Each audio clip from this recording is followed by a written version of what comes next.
Developing now, Congress is slashing hundreds of thousands of dollars in federal funding for public media impacting local coverage. Action News reporter Christina Lopez joins us live outside Valley PBS in downtown Fresno and shares the next steps for the nonprofit. Christina?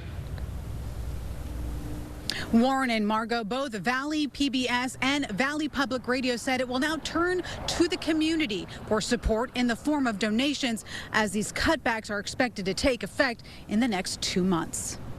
On this vote, the yeas are 216. The nays are 213.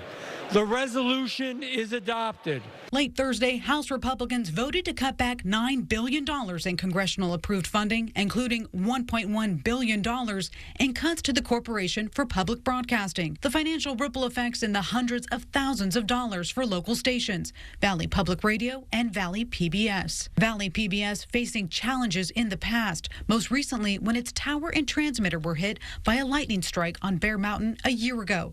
Now it's making its return to HD broadcasting. Today was supposed to be a day of celebration for us, and then for this to happen almost on, exactly on the same day that that's happening, it really was a punch in the stomach. Valley PBS receives about 25% of its funding from the CPB. That's $900,000 that could threaten local programming and popular children's content like Sesame Street.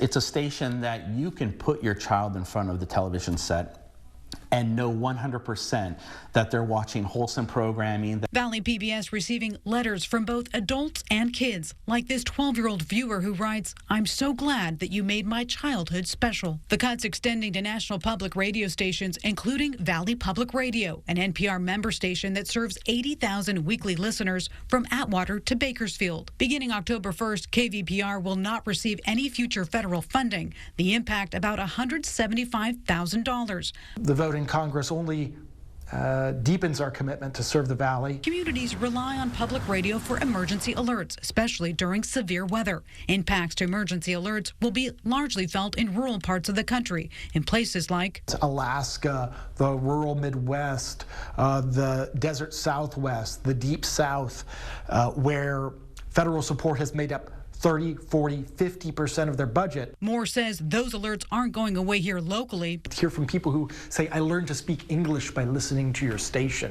We've been here for 47 years, rooted here in Fresno and the Central Valley, and we're not going anywhere. Now, both Valley PBS and Valley Public Radio will spend the next weeks and months reevaluating its local programming and coverage. Both resolute it will weather this storm. Live in downtown Fresno, I'm Christina Lopez for ABC 30 Action News. Thank you, Christina.